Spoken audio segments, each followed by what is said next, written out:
जो हमारे guest speaker हैं, आदरणीय गौतम रत्ना जी, जो बहुजन Dastak YouTube channel and Gautam film production के मालिक हैं। और अगर इनकी हम इंट्रोडक्शन की बातचीत करें तो बहुत लंबी चौड़ी इंट्रोडक्शन है इनकी। और सबसे पहले हम उनका वेलकम करते हैं दमावेब की टीम की तरफ से। ब्रीफ में बताना चाहूंगा गौतम जी के बारे में। गौतम रत्ना जी के बारे में शॉर्ट जो इंट्रोडक्शन मेरे पास पहुंची है, बहुत लंबी चौड़ी है, लेकिन उसमें दो चीजें मैं आपके साथ शेयर करना चाहता हूं। गौतम रत्ना जी, जो उनकी दम दीक्षा की बात करें तो 1999 में उन्होंने दम दीक्षा ली और बुद्ध के दम के सार प्रसार करने का जो काम शुरू किया। और 1997 से जो गौतम फिल्म प्रोडक्शन जो प्रोडक्शन शुरू की और बहुत बड़े लेवल पे की। जब मैं पढ़ रहा था तो he has quite a few staff member managers, very huge production थी। और उसके बारे में जानना चाहेंगे, लेकिन सबसे पहले उनका वेलकम करते हैं दमावेब की टीम की तरफ से। तो गौतम जी, नमो बुद्धाय, जय भीम, वेलकम टू दमावेब। जय भीम, जय संविधान, नमो बुद्धाय। और बहुत बहुत शुक्रिया, धन्यवाद आपको कि आपने मुझे यहाँ अपने प्लेटफॉर्म पे बोलने का मौका दिया। इसके लिए आपका तहे दिल से धन्यवाद और साधुवाद आपको। जी, बहुत बहुत धन्यवाद गौतम जी। जब मैं पढ़ रहा था आपके प्रोडक्शन के बारे में तो क्योंकि you are related to media, तो मैं चाहूंगा थोड़ी सी अपनी ब्रीफ इंट्रोडक्शन दें हमारे जो लिसनर, जो हमारे भाई बहन हमें लाइव देख रहे हैं। वो ये जो पूरे का पूरा प्रोग्राम हम यूट्यूब चैनल, जो दमावेब का यूट्यूब चैनल है, उसके ऊपर एवरी वेडनेसडे को हम अपलोड करते हैं। तो we will start with short introduction and उसके बाद एक दमा जो मीडिया रिलेटेड क्वेश्चन है, then we go from there. Sir, पहले तो थोड़ा सा मैं अपने गांव की एक घटना का जिक्र करना चाहूंगा जरूर। ये कहाँ से मुझे शुरुआत हुई, कैसे मैं यहाँ तक पहुंचा और बाबा साहब तक कैसे पहुंचा, बुद्धिज्म तक कैसे पहुंचा। मेरे पहले दिन जब मेरा एडमिशन होता है, उस टाइम मेरे साथ एक घटना होती है। I was born that time in by cast. अगर हम काउंट करें हिंदुइज्म में तो जाटव कास्ट में मैं पैदा हुआ। और मेरे गांव में कम से कम 3-4 कास्ट ऐसी होंगी जो शेड्यूल कास्ट में आती है, जिसमें वाल्मीकि समाज है, खटीक समाज है। तो हम 10-12 स्टूडेंट का पहले दिन जब एडमिशन होता है स्कूल के अंदर, तो वहां पर एक मनुवादी मानसिकता, ब्राह्मणवादी कह लीजिए, मनुवादी कह लीजिए, वो एक तो जो वहां फर्श है, जो जनरल कैटेगरी के स्टूडेंट हैं वो फर्श पे बैठ रहे थे और हमको उस फर्श के बराबर में बिल्कुल नीचे मिट्टी में बिठाया गया। और पहले दिन ही 10 से 12 बच्चों को बुला करके एक एक करके उसने ऐसे शब्दों का इस्तेमाल किया कि मैं जब वो बताता हूं तो आंसू रोकना मुश्किल हो जाता है। एक एक करके बुला करके मुर्गा बना करके उसने हिप पे लात मारा और उसके सब तेजाब कि चमार चूड़े ढेड़ो, तुमको कौन पढ़ाएगा और क्या तुमको पढ़ने की जरूरत है, क्या करोगे पढ़। तो ये पहले दिन से टीस पैदा हुई और ये संघर्ष चालू हो गया। और धीरे धीरे हमने उस चीज को सहन भी किया क्योंकि हमारे पास कोई ऑप्शन नहीं था। तो फिर एक दिमाग में आया कि भाई ये पढ़ाई के लिए क्यों मना किया, कोई खास वजह है इसकी। लेकिन इत्तेफाक से मेरे गांव में कुछ जो हमारे से बड़े हैं भाई वगैरह, वो थोड़े पढ़े लिखे पहले से ही थे। तो बाबा साहब के एक छोटे जो उनका जीवन का एक परिचय का बुक पढ़ा, फिर उनकी जिंदगी को पढ़ा, तो फिर समझ आया कि वो मास्टर ठाकुर हमको क्यों मना किया था पढ़ने के लिए।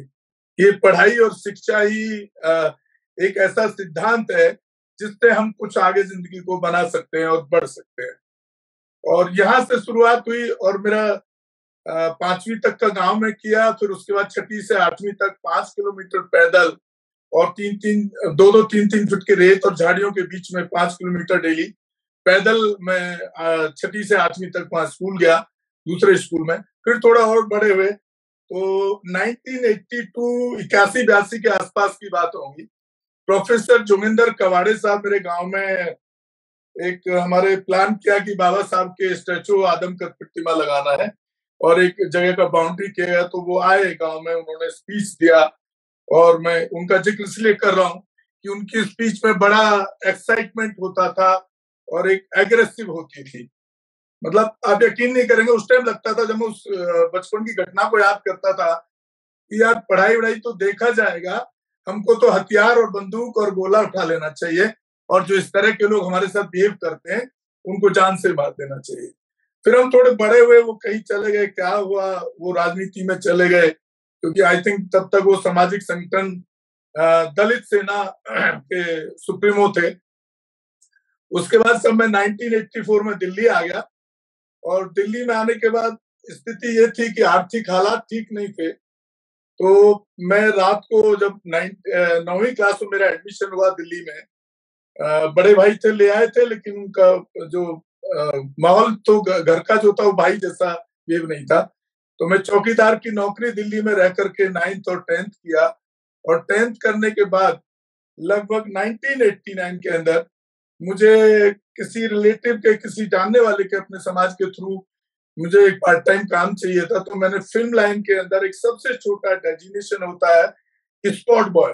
सर इसलिए बता रहा हूँ कि सुनने वाले लोगों को डेफिनेटली मैं समझता हूँ कि इंस्पायर्ड होंगे और मोटिवेट होंगे। इतना लंबा नहीं खींचना चाहिए इस चीज को वैसे। जी जी जी। तो मैं एज ए स्पॉट बॉय, एक सबसे छोटा सीडी होता है इसके अंदर, लेकिन वो छोटा सीडी में मैंने काम करना इसलिए पसंद किया कि मुझे पढ़ाई जारी रखना था।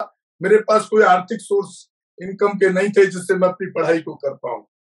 और 1988 में मेरा पॉलिटेक्निक इंजीनियरिंग में ऑटोमोबाइल में एडमिशन हुआ, और आर्थिक हालात की वजह से मुझे वो 2nd ईयर में 1989 में छोड़ना पड़ा। 88 में एडमिशन हुआ। तो तब मैंने ये लाइन में शुरुआत किया स्पॉट बॉय से। तो यहाँ पर क्या स्पॉट बॉय काम होता है, बर्तन तक मैंने मांजे इसी लाइन के अंदर, लेकिन पढ़ाई को नहीं छोड़ा। मैं साथ साथ इंजीनियरिंग करता रहा। मैंने आर्किटेक्चर ड्राफ्ट्समैन से ITI किया, फिर मैंने पार्ट टाइम में पॉलिटेक्निक से सिविल इंजीनियरिंग किया। तो ये सब ये मेरा पार्ट टाइम में चल रहा था। एक दिन मुझे मौका मिला, जब मुझे टॉर्चर कर रहा था एक प्रोड्यूसर। तो एक बंदा था, टेक्निकल साउंड था, अच्छा था, और हिमाचल का ठाकुर था वो, बाई कास्ट। तो उसने बोला, यार ये लड़के का स्पॉट बॉय का काम बर्तन धोने का थोड़ी, आप इससे बर्तन प्लेटें साफ करवा रहे। उसने उस दिन से मुझे सर कैमरा असिस्टेंट और लाइटिंग असिस्टेंट में अपने साथ लगा लिया। बोला कि भाई इनको पैसा आप लेबर वाले ही दे दीजिए जो छोटे लेवल का है। वहां से मैं धीरे धीरे बढ़ता गया सर। फिर मैंने अपना कंपनी खोला। आज कई लोग ऐसे हैं। फिर मैं वेडिंग, और शुरुआत में वेडिंग और वीडियोग्राफी ये अपना वेडिंग के लिए भी करने लगा। आज की डेट में 1-2 लोग ऐसे भी हैं, हमारे ही समाज के हैं। तकलीफ भी होती है जब मैं उनके बारे में सोचता हूँ और बताता हूँ, जिनकी मैंने वीडियोग्राफी की। आज वो स्पेशल कमिश्नर हैं। सर नाम सोशल प्लेटफॉर्म पे बताना ठीक नहीं है। बहुजन समाज। उसके बाद जब मैं दिल्ली आया तो प्रोडक्शन हाउस चालू किया, तो एक बड़ा लेवल भी पहुंच गया। मतलब I have afforded the Endeavour type and 3 and 4 personal drivers and vanity van also, like जिसमें बड़े बड़े एक्टर हीरो बैठते हैं। और मेरा कोशिश भी ये रहा कि मेरे कंपनी के अंदर 20 साल एवरी ईयर 50% मेरे यहाँ से, मैंने जिनको ए से शुरू किया, क्योंकि इलेक्ट्रॉनिक मीडिया और फिल्म लाइन में हमारे बहुजन समाज के लोग नहीं दिखाई देते हैं। कोई है भी तो वो छुप के रहते हैं, या कोई है भी तो वो समाज को भी गुमराह करके, मैंने ऐसा भी देखा है, आर्थिक और इकोनॉमिकल लेवल पे मिसयूज भी करते देखा है मैंने। कई ऐसे एग्जाम्पल्स हैं। खैर उस पर हम नहीं जाना चाहेंगे। तो एक तो लगभग 1000 लोगों को मैंने इसमें तैयार करके 20 साल में, अपने बहुजन समाज के, जो आज कई चैनलों में भी जॉब कर रहे हैं या फिल्म इंडस्ट्री में चले गए। लेकिन जब मैं यहाँ तक पहुंच गया सर, सब ठीक ठाक रहा। तो मुझे एक बाबा साहब का एक कोट, सर जितना मैं बाबा साहब को काफी अध्ययन किया है मैंने, उस दिन को भी, तो उनका एक कोट बार बार दिमाग में सर मेरे को चोट करता था। वो कोट था कि बाबा साहब ने जो कहा कि मुझे पढ़े लिखे लोगों ने धोखा दिया है। तो मैं एक सोचता था कि जब बाबा साहब को पढ़े लिखे लोगों ने दिया, तो उसी कैटेगरी में तो मैं भी आ गया। मैं समाज के लिए कर क्या रहा हूँ? मैंने आज गाड़ी भी बना ली, ड्राइवर भी रख लिए, और दिल्ली में घर भी खरीद लिया, और 50 एम्प्लॉय भी हैं, कंपनी का ओनर भी हूँ, सब कुछ है। लेकिन मैं समाज के लिए तो कुछ नहीं कर रहा। तो समाज के लिए जो पहले कर रहा था, एक वो लिमिटेशंस में था कि जिसका कोई मेरे गांव में कोई घटना हो गई तो वहां जो ब्राह्मणवादियों को जेल भिजवा दिया इलेक्ट्रॉनिक मीडिया को पावर को इस्तेमाल करके। तो सर मैंने करीब करीब 5 साल पहले मैंने पूरा ये सोच लिया कि जो भी रिजल्ट आएगा उसको बाद में देखेंगे। मैंने अपना ये चैनल स्टार्ट किया, बहुजन अम्बेडकर नेशन भी है, मेरे 5-6 चैनल हैं यूट्यूब पे, 6-7 चैनल हैं अलग अलग नाम से। एक अम्बेडकर नेशन है, एक बहुजन मूवीज है, और एक कॉन्स्टिट्यूशन के नाम से है, और एक बहुजन दस्तक है। जब मैंने सर मेरे पास जो मैं घटनाएं देखता था, जब उनको मैंने ये करना शुरू किया, उस पर काम करना शुरू किया, और खासतौर से मनुस्मृति और कास्ट सिस्टम के खिलाफ बोलना शुरू किया, तो एपिसोड का लिंक मेरे मोबाइल में लगभग 22,000 नंबर है अप्रोक्सीमेट। उसमें जनरल कास्ट के भी हैं, ब्राह्मणवादी भी हैं, और बहुजन समाज के भी हैं।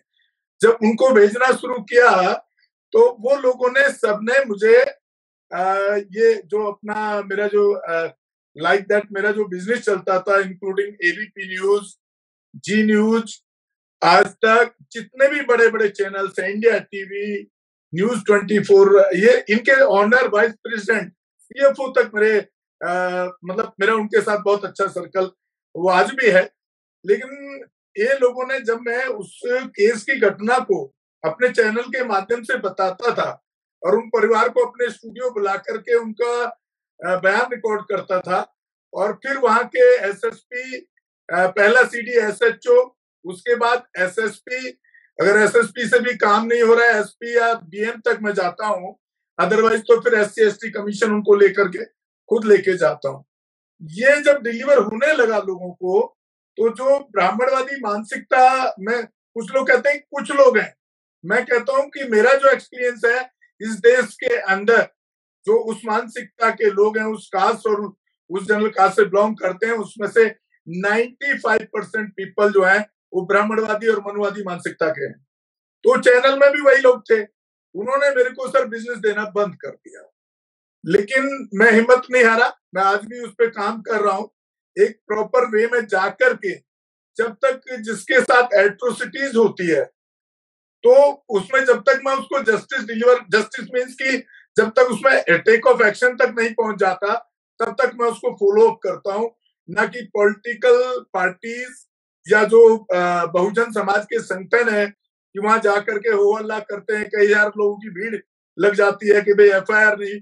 उनको ये समझ नहीं आता कि आपके एफआईआर करने से क्या हो, खाली एफआईआर होगी, आपने फॉलो अप नहीं किया, ठंडे बस्ते में डाल दिया। और पॉलिटिकल लीडर्स जो इंडिया के, हमारे बहुजन समाज पे भी मैं बड़ा, मेरे को नाराजगी है ऐसे लोगों से, और मैं बेबाकी से उस बात को रखता भी हूँ। वो सबसे ज्यादा नुकसान यही लोग भी कर रहे हैं, क्योंकि वो उसको पॉलिटिकल क्रेडिट लेने के लिए वहां पर थाने का घेराव करना, मेरे को समझ में, अकेला आदमी यहाँ बैठे हुए, किसी के आज तक मैं थाने नहीं जाना पड़ा मुझे, यहाँ बैठे बैठे एक्शन हो जाता है। तो ये मीडिया का जो परसेप्शन जो इंडिया में चल रहा है, बहुजन मीडिया खासतौर से, वो नेगेटिव नरेशन ज्यादा दे रहा है बहुजन समाज को और बुद्धिज्म को भी, और बाबा साहब अम्बेडकर आइडियोलॉजी को भी, ना कि वो पॉजिटिव नरेशन दे रहा है। आप कोई भी चैनल उठा के देख लीजिएगा, आप देखते भी होंगे, हर चौथे वीडियो पे जाति सूचक शब्दों का इस्तेमाल होता है। तो वेर इट इज वो बुद्धिज्म की बात कर रहे हैं, वो बाबा साहब आइडियोलॉजी की बात कर रहे हैं, कई पॉलिटिकल लीडर्स भी हैं उसमें जो खुद ये कहते हैं कि भाई गर्व से कहो चमार जाट में। तो ये कौन सा गौतम सर एक मिनट, हमारे साथ सोन सांपला जी जर्मन से, जो आपके बहुत बड़े प्रशंसक हैं, वो आपसे बात करना चाहते हैं। प्लीज एक सेकंड उनसे बात कर लीजिए।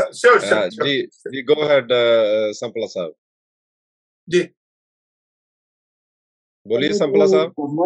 सर जय भीम, जय भीम, जय श्रीनाथ। नया नया टॉपिक लेकर लोगों के बीच लाते हैं। मैं विजय बोले जी, कन्हैया जी, गौतम जी ने अभी अभी बताया है, जात पात का जो टॉपिक है बहुत ही बढ़िया है, और विदेशों, भारत में तो था ही था, विदेशों में भी आ गया। अब हमारे जो मिशनरी लोग हैं, बाबा साहब के श्रद्धालु हैं, वो सभी इसके जात पात के अगेंस्ट खड़े हैं, बैठ के खड़े हैं, हम सभी के भाई देते हैं, ऐसे ही लगे रहो, कभी ना कभी मंजिल जरूर आएगी। नमो बुद्धा, जय भीम। बहुत बहुत शुक्रिया थैंक यू सर, सर। बहुत बहुत धन्यवाद आपकी आशीर्वाद और शुभकामनाओं के लिए। जी तो Gautam ji please keep continue, thank you. हाँ, तो सर ऐसा नहीं कि मुझे तकलीफें नहीं झेलनी पड़ी हैं, मैं आज आर्थिक हालात का भी सामना कर रहा हूँ और 2-3 बार मेरे बड़े इंसिडेंट हुए हैं जिसमें मुझे अभी 15 अगस्त को भी मैं जेल जाते जाते बचा हूँ, लेकिन अपनी होशियारी से, अपना जो एक्सपीरियंस है उससे, आप एक आम आदमी हरिजन बोले तो ठीक है शेड्यूल कास्ट को कि उसको आदत में नहीं आया, इंडिया का एक एसएचओ पढ़ा लिखा आदमी, एक नहीं मेरे पास कई के रिकॉर्डिंग है, मैं उन फोनों को रिकॉर्ड करता हूं सर इसलिए कि बाद में ये मुकर नहीं जाए। तो वो सीधा बोलता है कि मैंने कहा भाई क्या एक्शन लिया, बोलता है हरिजन एक्ट लगाया है। मैं कहा what is the Harijan act? अरे हरिजन एक्ट होता क्या, ये जानते हो क्या? आप एसएचओ हो, आप कॉन्स्टिट्यूशन को तो आप एक्ट तो जानते ही होगे क्योंकि आपको एक्ट लगाना पड़ता है, तो फिर आप क्या पढ़े हैं? मतलब लिटरली ये होता है कि वो फिर माफी मांगने लगते हैं, रोने लगते हैं, सर गलती हो गया, और आपका जो आपके थ्रू जो केस आया मुझे पूरा, मतलब मैं अभी तक कई सैकड़ों लोगों को मैं जेल भिजवा चुका हूँ अभी तक।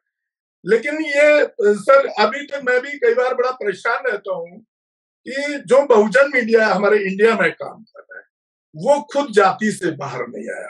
कई बार तो ऐसे ऐसे बड़े पत्रकारों को मैंने देखा है कि वो कहते हैं ईडी का छापा पड़ने वाला, इनकम टैक्स का छापा पड़ने वाला, और उनको विदेशों से भी मदद मिल रही है।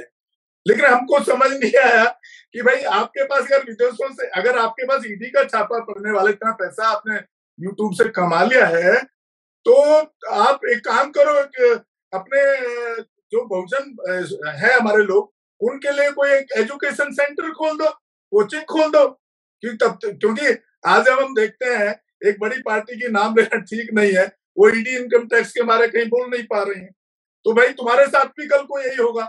उससे अच्छा उस पैसे को एक एनजीओ, एक ऑर्गेनाइजेशन बना के एजुकेशन इंस्टीट्यूट बना दो, वहां लगा दो, तो आपको डर ही नहीं है। भाई गौतम रत्ना को तो डर है नहीं कुछ भी, क्योंकि जो कमाया था वो समाज के खर्च कर दिया, लगा दिया। हमको ना ईडी का डर है, ना मोदी का डर है, ना भाजपा का डर है, ना आरएसएस का डर है। हाँ, फिजिकल अटैक का थोड़ा रहता है, उसके लिए हम सावधानी बरतते हैं, अपने बिल्डिंग में सीसीटीवी लगवाए, पहले देख लेते हैं कोई आदमी मिलने आ रहा है नहीं आ रहा। तो ये सब चीजों पर भी मैं समझता हूँ कि हमारे बहुजन मीडिया को सीख लेनी चाहिए। मतलब यहाँ का मैं स्थिति बताऊंगा तो मेरे को इतना दुख होता है, वो कड़वी सच्चाई है सर। हम एक एक्टिविस्ट हैं, इंडिया के सबसे बड़े प्रोफेसर, हमने उनको 2 बार रिक्वेस्ट किया कि सर एक रेप केस हुआ है, हमारे बहुजन समाज की महिला को रेप केस कोशिश की गई, एक को जिंदा जलाने की कोशिश की गई, प्रोफेसर को, टीचर को। वो कहते हैं कि मैं ट्वीट नहीं करूंगा। अरे तो भाई आप कौन से बहुजन समाज की बात कर रहे हैं फिर? तो हमको तकलीफ होती है सर अंदर से। जी, आप अगर आपका ट्वीट को लोग लाखों करोड़ों लोग देख रहे हैं, एक बहुजन मीडिया के बड़े चैनल को लाखों लोग ऐसे एक वीडियो डालते ही देखता है, और जब हम उसको घटना बताते हैं अत्याचार की, मेरा खुद का एक्सपीरियंस है जिसमें 9 लोग 10 लोग उसमें 302 और 307 में फंसा करके योगी सरकार ने जेल भेज दी। हमको डर नहीं है, उससे लड़े। तो ये फिर बहुजन मीडिया जो बात बार बार कहा जा रहा है, बड़ा हाईलाइट किया जाता है, हमको नहीं लगता उनको किसी को सर काम करना ठीक से आ रहा है। भाई वो जाति सूचक शब्दों से आपका व्यूअर्स तो बढ़ सकता है, लेकिन आप तो अगेंस्ट ऑफ बुद्धिज्म काम कर रहे हैं, जो बाबा साहब ने जो हमको दिया। हम बाबा साहब से पहले तो हम बुद्धिज्म को जानते ही नहीं थे, अब बाबा साहब के आइडियोलॉजी के खिलाफ नरेशन फैला रहे हैं, पूरा काम कर रहे हैं खाली अपने पैसे कमाने के लिए। तो ये सब छोड़ना, इसलिए मैं बार बार बोलता हूँ कि सर जो कोठी बंगला में, मैंने आज जो लिंक भेजा सर को, उसमें मेरा हेडिंग यही है कि कोठी बंगला को छोड़ करके जब तक आप एसी के रूम से बाहर निकल के समाज का काम करने की इच्छा व्यक्त नहीं रखेंगे तो आप समाज का काम नहीं कर सकते हैं। मैं साहब काशीराम साहब के साथ रहा 1984 में, और उनका जो दिल्ली से 2 बार फाइट किया काशीराम साहब ने 1989 और 91 के अंदर बाई इलेक्शन। 91 में चाकुओं से अटैक हुआ, काशीराम साहब खुद मेरे को जस्टिस दिलाने के लिए एक थाने को फूकने की नौबत आई, पथराव किया, तब जाके कल्प्रिट को अरेस्ट किया गया उन लोगों को। तो जब तक वो काशीराम इस देश में दोबारा पैदा नहीं हुआ, मैं नहीं कह रहा कि मैं वो कर सकता हूँ, क्योंकि मेरे साथ में एक प्रॉब्लम होगी, मैं फैमिली लाइफ बना दिया, उसके लिए फैमिली लाइफ को आदमी, मैं समझता हूँ कि नहीं, बिना बनाए नहीं कर सकता है। जब तक आदमी अपनी सारी सुख सुविधाओं को छोड़ करके, अपने घर परिवार की चिंता छोड़ करके काम नहीं करेगा और वो फिर अपने आप को नेता बने या समाज सुधारक बने, तो वो सर मुझे नहीं लगता है कि वो समाज के लिए काम कर सकते हैं। तो ये मेरा एक्सपीरियंस है अब तक का। और इसमें बहुत अच्छा है, आपके चैनल के माध्यम से भी मैं बोल रहा हूँ कि कोई भी एट्रोसिटीज जो लोग सुन रहे हैं उसमें से कुछ इंडिया के भी होंगे या उनके इंडिया के रिलेटिव्स होंगे, कोई भी ज्यादा तो इंडिया के पूरे इंडिया के किसी भी कोने में कोई एट्रोसिटीज हो तो वो मेरे को फोन करें। और आज तक सर मैंने किसी पीड़ित से आज तक 1 रुपए का मदद नहीं लिया है कभी, ना ही उनसे चार्ज लेता हूँ। बल्कि यहाँ स्टूडियो में भले ही मेरे हालात खराब है, अपने यहाँ पे स्टूडियो में रहने के लिए उनको जगह देता हूँ, खाना देता हूँ, प्रोवाइड करता हूँ, उनका पूरा स्टेटमेंट रिकॉर्ड करता हूँ। उसी टाइम उनके सामने ही जो कंसल्ट अधिकारी ने, चाहे वो पुलिस प्रशासन हो, चाहे वो डीएम हो या वो एसडीएम हो, उसी टाइम उनके सामने वहां कॉल लगाता हूँ कि ये केस मेरे पास आया हुआ है, आपने क्या एक्शन नहीं लिया, अकॉर्डिंग टू कॉन्स्टिट्यूशन ये बनता था, उससे पहले कॉन्स्टिट्यूशन का देख लेता हूँ कि भाई ये किस तरह से इसको डिलीवर करना है। तो बड़ा इजीली सर वो लोग वो एक्शन करती है सरकार। ऐसा नहीं है कि कोई भाजपा तूफान है, अभी तक कॉन्स्टिट्यूशन से ऊपर नहीं है। वो लोग अगर बदल दें कल को मेजोरिटी में जा करके, तो हो सकता है कि हमारा स्थिति बहुत ज्यादा आई थिंक खराब होने वाला है। जी बिल्कुल, बहुत बहुत धन्यवाद सर, आपने अपना कीमती समय निकाला और ये ऑफर भी किया कि कोई भी अट्रॉसिटी होता है यही तो सर, मैं यहाँ अगर इंडिया का कोई बच्चा अगर कोई फिल्म लाइन में इलेक्ट्रॉनिक मीडिया में जाना चाहता है तो मेरे जैसा सेटअप पूरे दिल्ली के अंदर इतना बड़ा सेटअप किसी के पास, अपने बहुजन समाज के पास नहीं है। मैं उनको editing, direction, acting, anchoring, cinematography, 5-6 चीजें जो मेन होती हैं वो बिल्कुल फ्री ऑफ कॉस्ट सिखा सकता हूँ और उनको रहने का अकोमोडेशन भी दे सकता हूँ। लेकिन उतना पैसा नहीं बचा है कि मैं उनको fooding and electricity bill provide करता हूँ। उसके लिए मेरा रेडी रहता है। अभी भी एक बच्चा 3 महीने अभी काम सीख के गया है, वापस 3 महीने में परफेक्ट हो गया, चला गया। ये बिल्कुल आपका ग्रेटनेस है कि आप इतना कुछ, जो क्योंकि हमारे तो हजारों लाखों करोड़ों बच्चे हैं जो इस अपॉर्चुनिटी की तलाश में हैं, तो इतना प्रोवाइड कर रहे हैं। आपका तहे दिल से शुक्रिया, धमावेज की पूरी टीम, आपका जो मिशन, बाबा साहब के मिशन के लिए जो आप काम कर रहे हैं, हम पूरी धमावेज की टीम पूरी आपको तहे दिल से शुक्रिया करती है। तो बैक टू टोरंटो आनंद बाली जी, तो हमारा नेक्स्ट सेगमेंट है जो आनंद बाली जी बताएंगे। नमो बुद्धाय जी। बहुत बहुत धन्यवाद गौतम जी, आपने बिल्कुल ओपन एयर के आके आपने ऑफर की है जो भी हमारा बच्चा चाहे मीडिया के ऊपर, क्योंकि मीडिया एक ऐसी ताकत है कि within microsecond you can spread your news, microsecond. So बहुत बहुत आपका धन्यवाद। एंड अगर कोई भी साथी इनके साथ कांटेक्ट करना चाहता है, वो धमावेव की किसी के टीम मेंबर को कांटेक्ट करें तो हम गौतम जी से आपका रास्ता करवा देंगे। तो गौतम जी बहुत बहुत धन्यवाद। आखिर में और सर मेरा 18 आवर्स वर्किंग रहता है, 365 डेज, नो हॉलीडे। मैं रात को डेली 2 बजे तक समाज के लिए काम करता हूँ, सुबह 6, 6:30 से मेरी कॉलिंग शुरू हो जाती है ऑल इंडिया से। Thank you. और नो इनकम, नो बिजनेस, कुछ नहीं बिजनेस करता सर, इसी बस चल रहा है सर, बस बहुत बहुत धन्यवाद। तो साथियों, ये था आज का हमारा प्रोग्राम धमावेव, जिसके अंदर हमने अवेयरनेस की बात की। जो हमारे गौतम जी मीडिया के अंदर हैं, कैसे हम मीडिया के अंदर शामिल हो सकते हैं, उसके ऊपर बातचीत की। तो बड़ा एक एजुकेशनल अवेयरनेस प्रोग्राम।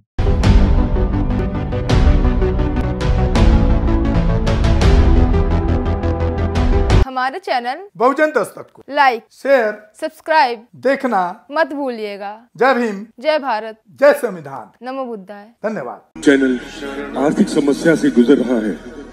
अगर आप बहुजन समाज में बाबा साहेब अम्बेडकर और तथागत बुद्ध की विचारधारा को अधिक से अधिक लोगों तक पहुंचाना चाहते हैं तो हमें आर्थिक सहयोग प्रदान करें, ताकि हम अपने चैनल के माध्यम से देश विदेश में समता, बंधुता, एकता और संवैधानिक अधिकारों को ज्यादा से ज्यादा लोगों तक पहुंचा सकें। आप अपनी सहायता राशि नीचे लिखे खाते में जमा करा सकते हैं। खाता धारक गौतम रत्ना, खाता संख्या 3169576861, IFSC कोड SBIN 0060336, बैंक भारतीय स्टेट बैंक। आप हमारे बैंक खाते का विवरण स्क्रीन पर भी देख सकते हैं। जय भीम, जय भीम। मैं गौतम रत्ना आपका बहुजन फिल्म प्रोडक्शन में स्वागत करता हूं और आप हमारे प्रोडक्शन हाउस के अंदर अपना कैरियर बना सकते हैं as a film director, as a producer and actor and actress and editor and cinematographer also. अगर आपको फिल्म से रिलेटेड कुछ भी प्रोजेक्ट आपको बनवाना है तो हमारे पास में पूरा सेटअप है, जिसमें फिल्म कैमरा है, शूटिंग लाइट्स है और एडिटिंग है। सारा A to Z एक ही जगह पर आपको हमारे यहाँ पर मिल जाएगा। तो दोस्तों आप हमें कांटेक्ट कर सकते हैं हमारे नंबर्स पर 9810085714 और 8510005714। हमारे वेबसाइट पे विजिट कर सकते हैं www.filmserviceindia.com और हमें मेल भी कर सकते हैं gautamfilmsproduction@gmail.com पर। धन्यवाद।